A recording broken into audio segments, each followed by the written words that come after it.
Yan guys, magtitinola tayo ng native na manok. Palalambutan muna natin bago natin gisahin yan at sasabawan natin ng sabaw ng sinaing. So ngayon, papalambutan na natin. May edad na to, may itlog na. Ayan ang itlog niya, oh.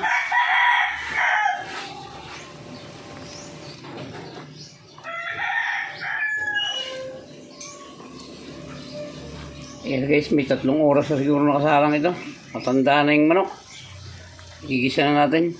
At habang nagigisa tayo, ay magpapakulo na tayo ng kanyang sabaw. Yan guys, yung kanyang mga sangkap. Tapos meron tayong sayote, sabaw ng sinaing, at malunggay. Yan, gigisa natin guys. Pero ilalagay ko na ito doon sa kasirola. Papakuluan na natin yan habang nagigisa tayo. Yan guys, sinango ko na. Yan o, umusok-usok pa. Sinango ko na at magigisa na tayo. Yung sabaw ng sinaing ay ilalagay ko na dyan para dire-diretso.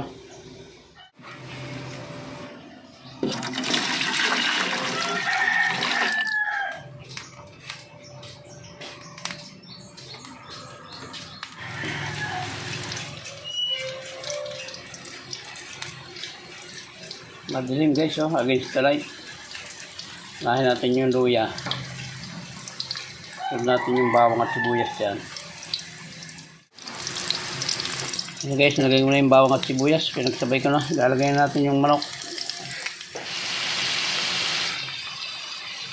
Patis ang ating hindi masarap yung tinulang asin yung gamit.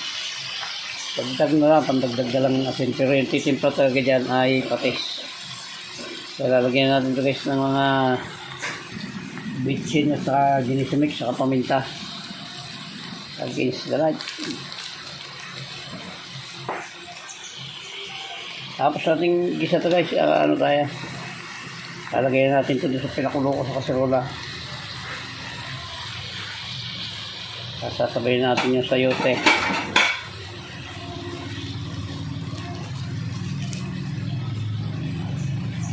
Paling-paling ang video, wala tayong camera mo.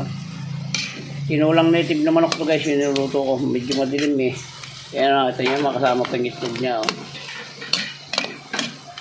Guys, lalagay natin yung sayote.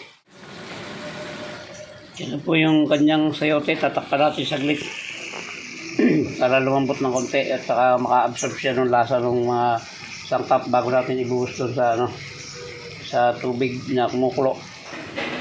Against the light talaga guys. Ayan, kumukulo na. Ayan. Lalagay na natin dyan. Tatambog na natin dyan yung ating manok at sayote. Nakagisa naman na yun. Ayan guys, naisaling ko na dyan. Ayan. Mamaya ilalagay natin yan. Ang huling ilalagay natin dyan ay yung siling panigang or pamaksayo at saka yung ating malunggay.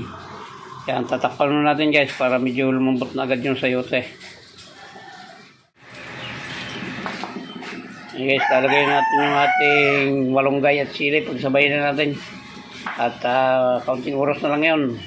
Papatayin natin agad pag nailagay natin. Mainit yan, sobrang init na sabaw ng tinola. Ayan guys, lalagay ko na yung nilagay ko na yung malunggay at saka sili. Titikman lang natin guys at papatayin natin to. Sobrang init yan, tinola. Yan, okay na. Ayan, muli po ay maraming sa inyong lahat. Maraming salamat sa inyong lahat sa pagsama sa pagluto ng tinulang native na manok. Ayan. Thank you very much po from the bottom of my heart. Hanggang dito lang po at babay na po. Mabuhay po kayo, mabuhay tayong lahat. Salamat po. I love you all.